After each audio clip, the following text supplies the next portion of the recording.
Hello guys, Cristiano here. I am a C programmer, learning all those things that I can. Hit the subscribe button, let a comment, that'll help so much the channel. All my videos will be in a fast mode with explanation. I'll reduce the time to be more precise. And we will face a lot of mistakes and debugs. Everything is calculated, or not. So don't be afraid. The link for all the source codes will be in the description. If you wanna follow, just get your copy. Previously, you added resources that were self-contained and it didn't rely on external dependencies. To address this limitation, at least temporarily, I modified the CMake approach for adding files. This change allows us to add a new resource with optional dependencies. This is crucial because it avoids installing unnecessary dependencies if a particular resource isn't needed. To test our new approach for adding files, we use the MySQL library as the first example. To use MySQL, we need an option to enable it. By default, this option will be disabled. Moving forward, resources will be stored in the list, which will also be used to manage library dependencies.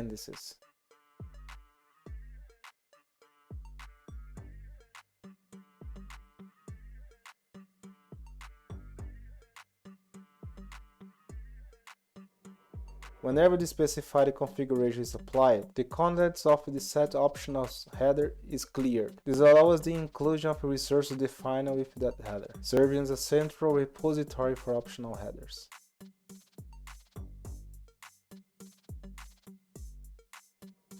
To manage these optional resources more effectively, a new directory will be created to store scripts containing the rules for adding them to the library. We will start with MySQL as the first example. By checking if MySQL is enabled, we can determine whether to add its files to the previously defined lists. These lists will compass both source code and the library dependencies.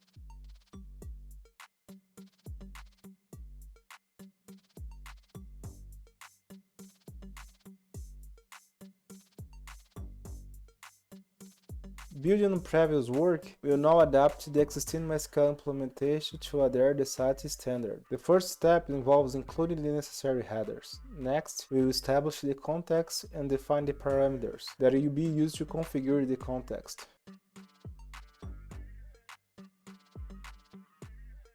The set MySQL onResultSet function plays a crucial role in processing data obtained from the filter commands, being an object with a retrieval database information. We'll implement functions to manage the database context, with a particular focus on executing queries and working with result datasets.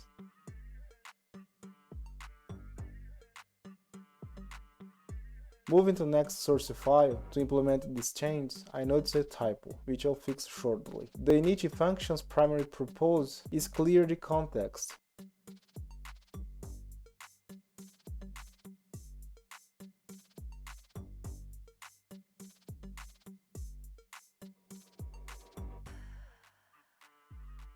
In the open function, we create a function to verify if the arguments are properly filled. If everything is correct, we proceed.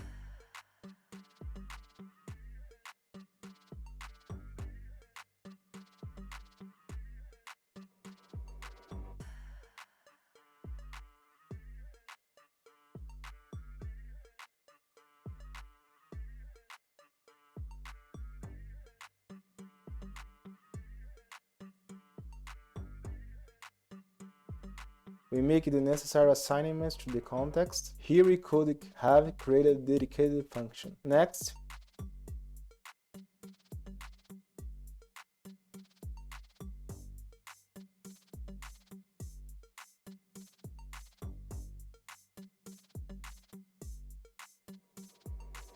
we attempt to connect to the database by creating and calling a connection function. We initialize the library context and we call the connect function with the connection parameters. If the connection succeeds, we return true. With the connection established, we can execute queries.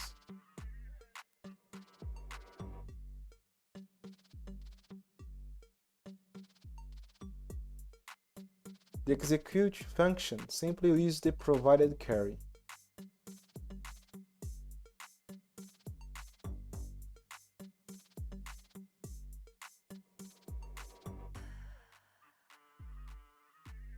In the result set function, we obtain the query result. We then get the number of columns which represent the fields. For each receiving row, we pass it to the user interface for proper handling. Finally, we release the result set resource and set the success flag to true. In the close function, we close the connection and clean up the context. We add the set optionals header in the main set header.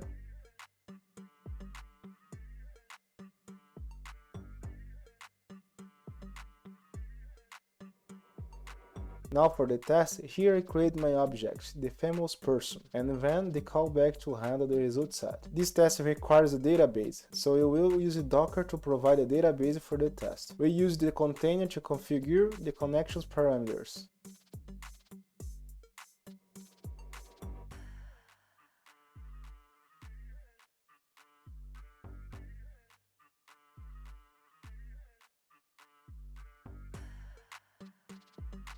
We initialize the context with init to configure if it open, always checking the return values. We execute the char to delete all the content.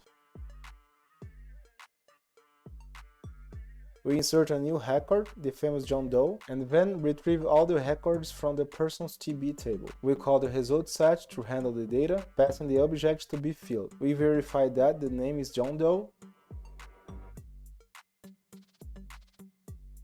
Next, we update it to Jane Doe. We call the result set again to handle the data, passing the objects to be filled. We verify that the name is now Jane Doe. Finally, we close the connection, terminate the database container.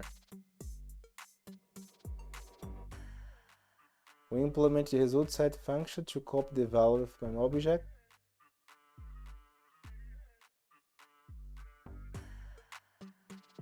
We create a CMake list for MySQL, which if enabled, includes the test and incorporates into the main text CMake list.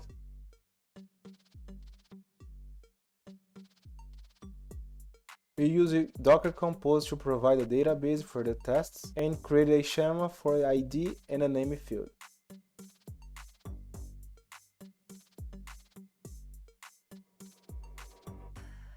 In the Docker Compose file, we map the folder that will be used for creating the schema and specify the database name. In git ignore, we add the database folder to be ignored. Now we try to compile. As you can see, I didn't notice that it has the wrong name.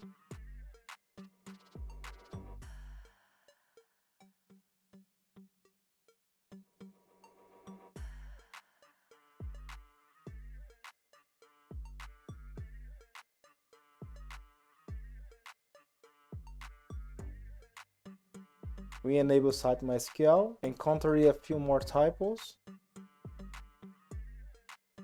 We see that the include was done in the set optionals. The problem here is that I did not add the path for the test to receive an argument.